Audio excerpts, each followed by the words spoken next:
Assalomu alaykum qadrli ko'ruvchi do'stlar. Bayqash programmamizning bugungi sonini yoqtirib ko'rishingizni umid qilamiz. Men programma riyosatchisi Dilnur Bakri. Xo'sh, undaqda diqqatinglar programmamizning yangi mazmunlarida bo'lsin. Ipak yo'li bo'yidagi qadimiy shahar Turpan viloyatidagi bezaklik ming uy tarixining uzunligi, san'at uslubi jihatdagi xosligi bilan mamlakat ichi sirtiga mashhur. Bu yerda saqlanib qolgan tosh kemir san'ati Turpandagi ming uy san'at turdanlarining ichidagi chaqnab turgan marvoyit. U nuqul diniy aqidalarning shoiri bo'lib qolmasdan, balki yana ayni davrdagi gullangan madaniyatning jonliq pakiti. Bu bir gullangan madaniyatning isnasi. Bu ayni davrdagi shonliq tarixning guvohchisi. Dunyodagi necha xil din va madaniyat mana mushu yerda uchrashgan. Diqqatiniz o'tmish va bugunning shohidi bezaklik ming uyning davomida bo'lsin.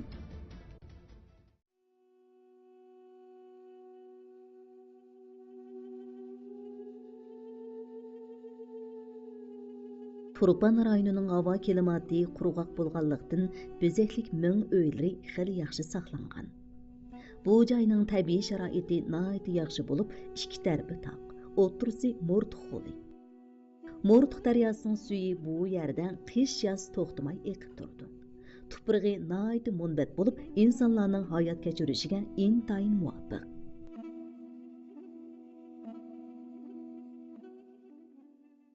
Bu yani bezaklik deb atashlik sabab mushu g'orlarning ichida nurg'un Budda resimleri, hikayeleri resim qilib chizilgan. Shundoq chiroyli, shundoq go'zal, har xil ranglar bilan 20 xil rangda bezalgan. Shunga buning ichini bezalgan gullar bilan purkalgan degandek ma'nodagi bezaklik ming uyi deb nom bergan. Bularningki shu vaqtdagi roli nima desangiz, bu bezaklik ming uylarininki roli Budda dinininki shu ahkomlarini shu yerdagi yerlik kishilarga taqitish orqali jamiyatni tizginlash, jamiyatningki tinch, inoq, ittifoq, xotirjam, hamma odamning ko'ngli shod-xuram o'tishiga nihoyat zo'r tuhfalarni qo'shgan. Shunglashqa buning rolini oddiy qarg'il bo'lmaydi. Nurg'un kishilar tarafidan ming eg'iz uy yoki bo'lmasa ming g'ar bilan to'lgan uy degandek mundaq bir ma'nolarni tushunib oladi ekan. Amaliyot undaq emas. Shu har bir g'arning ichida ming butning surati chizilgan.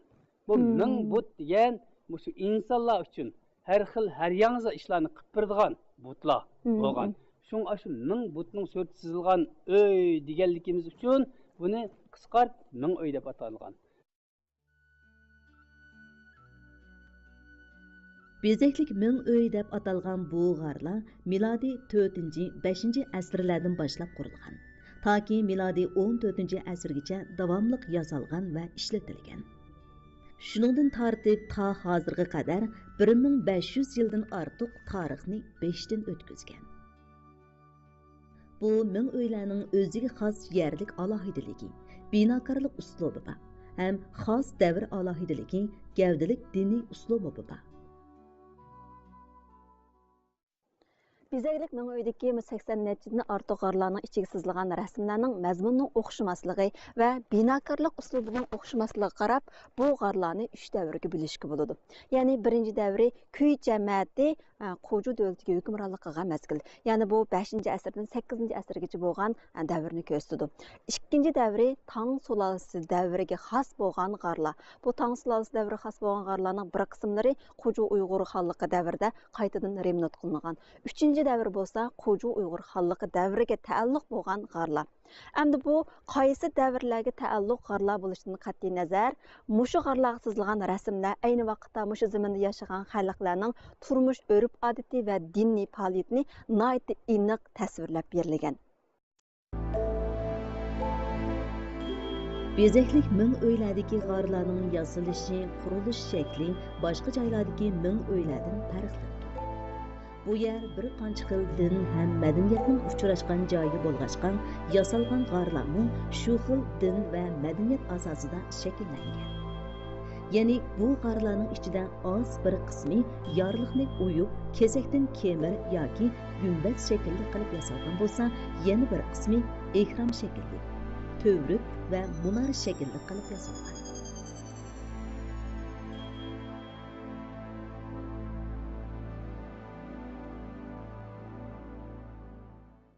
Saqlanib qolgan g'arlardan bizning bayqashimizcha bu tuvandagi bir qancha turga bo'lishga bo'ladi. Birsi shu agmi to'risliq to'rtcha olsa uzuncha qarlar, shu 31-chi 33-chi qarlarga o'xshab ketgan qarlar. Yana birsi markaziy to'rik qarlar. Markaziy to'rik qarlar masalan bizniki 18-chi qar, o'sha 18-chi qarniki ichki shakli qurilmasi shu markaziy to'rik qar hisoblanadi. Ondan boshqa shu gumbaz to'risliq to'rtcha qarlar, yana birsiga shu gumbaz to'risliq markaziy xonasi va aylanma koridorliq bir xil qarlar bor. Bu faqat shu Ediqut qadimgi shahri, shu Turpan tavasidagi nurg'un ibodatxonalarda ko'proq ko'rildi. Boshqa joylarda asosan ko'rilmaydi. Balkim bu Turpanniki shu ibodat xaroblarniki qurilmasi o'ziga alaylik bo'lishi mumkin. Bu ishlatilishi qarab qanday turlarga bo'linadi? Bizak mo'yiniki ibodatxona xarobaligini tekshirib aniqlashimizcha, hozirgi shu biz nima bo'lgan ahvollarga qaraganda tuvandikidagi bir qancha turlarga bo'lishga bo'ladi. Biri shu ibodat g'orlari. Bu xildagi g'orlar shu bizak mo'yida ko'p sonli egallaydi. Yana birisi shu e'tikof g'orlari. Yana birisi raiyotlarniki shu turmush g'orlari, turalg'oy g'orlari. Yana birisi shu bizak mo'ylaridagi 10-11 asrlarda yashagan shu bilimlik, yuqori martabalik raiyotlarniki jasadga saqlangan xotir g'orlari. Bu g'orlardan bizning bizakda hozirgacha 82-chi g'or, 83-chi g'orlar qoldi.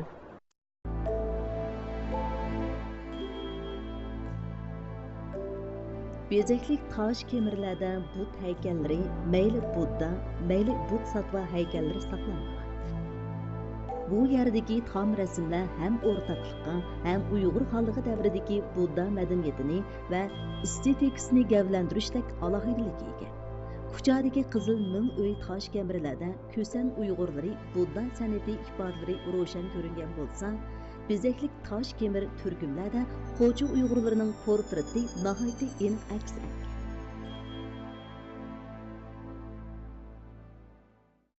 Ko'sandagi, yani Kuchadagi qizil ming uymi ming degan gaplar atalgan. Bu ikki ming uylarninki yaslash uslubi va alayliklari o'xshamdi? Asosan o'xshaydi. Hammasiniki sizilgan mazmuni Budda dinini asos qilgan rasmlar to'pi. Budda dinininki hikoyalarini asos qilib chizgan rasmlar to'pi. Buning qurilish shakli o yerdagi uylarni mana shunday tog'ning yamziliga o'yilgan. Demak, buning o'rtaqligi ko'parak. Bu rassomlarning mazmunidan qaraganda bir hikoyani oyada bir xil uslubda chizsa, maya kelganda yana bir xil uslubda chizgan. Nima shunday bo'ladi? Hamma yerning o'ziga xos alaylik bo'ladi-ki. Shunlashqa bir yerninki uslubini yana biriga ko'chirib kelmaydi-ki. Ikki joydagi ming uylarninki tarixi o'xshash bir davrga mansubmi? Qizildagi ming uylarning davri bizning bezaklik ming uyning davridan sal-pal ilgari. Olimlarimizning tadqiqot natijasiga asoslanganda bizning shu Turpan bezaklik shu ming uyning 18-nomerlik g'ori qizil ming uyninki 3-davriga to'g'ri keladi degan bir qarashni o'ttirib qo'ygan. Bu qarashni o'ttirib qo'ygan ustozlarimizning o'shaninki qurilish alayidligi, qurilish uslubi ham uni davriga bekitishda shunday qilgan bo'lishi mumkin. Bizning bezaklik ming uydagi 18-nomerlik g'orni shu yerninki eng keyingi g'orlarninki davri bilan teng deb bekitgan. Bezeklik tosh kemirlarning tomlariga yana har sohadagi saxovatchilarning obrazlari chizilgan bo'lib, bir tarafdan Uyg'ur buddizmining gullangan manzarasi aks etsa, yana bir tarafdan ayni zamon ideologiyasiga oid bevosita tarixiy uchur va tasviriy ko'rinish chizilgan. Bular ko'p hollarda qo'llarga gul tutgan holda chizilgan. Tarixiy mənbələrdə xatırlanışca, Bezeklik Ming Uy əslində Qoju dövlətinin Sangrami və xalq ibadətxanası olub, əyin dövrdə, mana muşu dövrdə yaşayan ziyalilar toplaşıb, bu yerdə türlü mədəniyyət fəaliyyətləri bilan şug'ullandı ekan. Bu fəaliyyətlərin köpüncüsü türlü dinlər bilan münasibətli ekan. Şunlaşqa, əyin dövrdəki mədəniyyət qatlamdagilar, yəni şu dövrdəki ziyalilar hər xil dinlərninki baxışları, rahibləri və şeyxləri olub hesablandı ekan. Ular bir tarafdan istiqomat qilsa, yana bir tarafdan turli diniy faoliyatlar bilan shug'ullanadi ekan. Mana mushu ahvollardan ayin davrda mushu zamonda yashagan kishilarning turmush urf-odati va madaniyat qatlamini tushunishimiz ancha tas emas. Miladi 9-asrning o'rtalarida qadimgi Idiqut xonligi bu yerni bo'ysundirib, ayni vaqtdagi mutlaq ko'p sondagi xalq cho'qingan Budda dinini qabul qilgan. Hem Bezeklik Ming Uyni podshohlik budxonasi qilib kengaytgan. Shuning bilan budxonadagi rohiblarning va bu yerda faoliyat qiladigan ziyolilarning o'rni bir qadar yuqori ko'tarilib, har xil diniy faoliyatlarni olib berish, Budda nomlarini tarjim qilish va tashviq qilish jihatda texmo nufuzli o'ringa ega bo'lgan.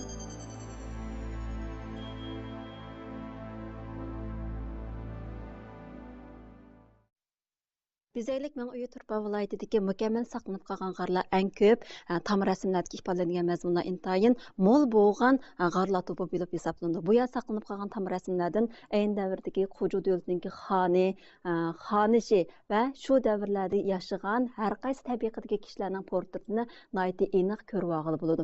Uningdan boshqa yana shu Bezeklik Ming Uyda qadimgi Uyg'ur yoziqi, Xanzu yoziqi va Brahma yoziqidagi nurg'unlagan hujjatlar topilgan bo'lib, bu hujjatlar ayni davrda mana shu yerda yashagan qaysi millatlarning bo'libmi Uyg'ur millatining yoziqi va tarixini tadqiq qilishda nihoyatda muhim qimmatga ega. Chet ellarda saqlanayotgan bir turkum yozma madaniyat yodikorliklar va qadimgi buyumlardan boshqa keyingi mezgillarda bu yerdan topilgan har xil hujjatlar va har xil to'qilma buyumlar qatorliq madaniyat yodikorliklariga asoslanganda Bezeklik Ming Uy yolg'iz diniy faoliyat olib boradigan ibodatxona bo'lib qolmasdan balki ilmiy tadqiqot, madaniyat san'at faoliyatlari olib boriladigan bilim yurtlaridan biri bo'lgan. Ben ko'rgan materialda his qilishimcha, o'sha yerda nurg'unlagan yoziqliq hujjatlarning topilganligi, ba'zi bir nasihatlarning tam o'yilganligi xotirlangan ekan, shundaqmi? Shundan biz ayni davrdagi til va yoziqlarning bugungi davrdagi tadqiqot qimmatini tushunib olamdik. Albatta shunday bo'ladi.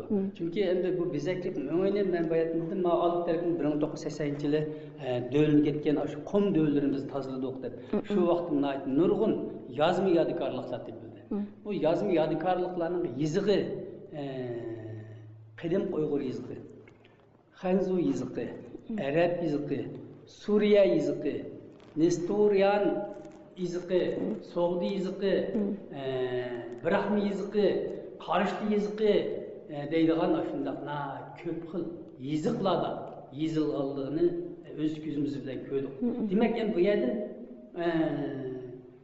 24 xil 26 xil yiziq, 24 xil tilning borligini shu vaqtning o'zida olimlarimiz tekshirib aniqlagan.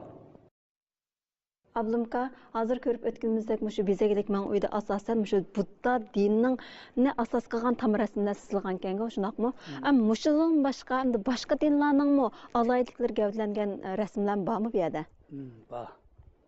Bezeklik Ming Uy degan bu asosliq Budda dinininki dinni mazmunni asos qilgan bo'lsa, undan boshqa mani dini qatorliq dinlarningki resimleri sızılgan, mezmunu aks ettirilgen g'arlardan mı bak. Mesela bizning Bezeklik Ming Uyning 38 numaralı g'arda şundaq resimler sızılgan. Bunun da 3 tüp derek asas sızılgan. 3 tüp derekning tagida nurg'un o'tag'an odamlarning haykal suratları bak. Undan boshqa derekning shoxlarining ustida yupurmoqlarning orasida bovoq bolaning shaklidagi resimlar bor. Bu bovoq bolalarningki qo'llarida har xil gullarni chechiyotgandek bir shakllar ifodalangan. Demak, mani dinininki mazmun asosi qilgan g'arlarmi shu vaqtning o'zida shu Bezeklik Ming Uy mavjud bo'lgan. Chunki shu vaqtning o'zida her xil dillar. Mesela betaylık Buddha dini, Mani dini, Hristiyan dini, Nestorian dini degandek dillar bir devirde o'xshash o'rinda turib rivojlangan ahvollar mavjud.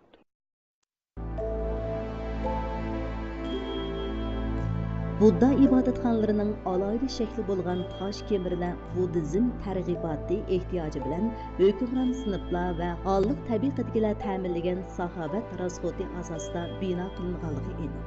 U ayni zamon ideologiya muhitida diniy e'tiqod istiqomatgohi sifatida tanilgan. Ammo bu tosh kemirlarning binokorlik jihatdagi alohidaligi va uningdagi haykal va tom rasmlarning o'rinlashtirishi jihati aytganda, bular umuman go'zallik qonuniyati bo'yicha, ya'ni binokorlik san'ati, haykaltarashlik san'ati va rassomlik san'atining kasbiy talablari bo'yicha bir taraf qilinganligini ko'rib olg'ili bo'ladi.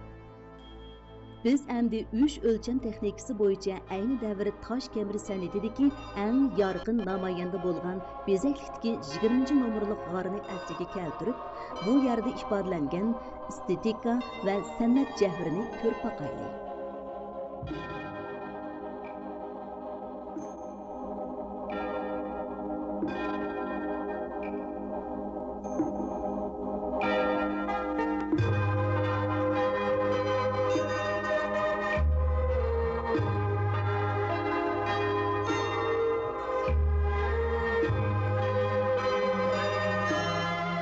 Bu bir asosiy saroy shakllik markaziy g'ora bo'lib, Idiqoq Uyg'ur xonligi davrida yasalgan.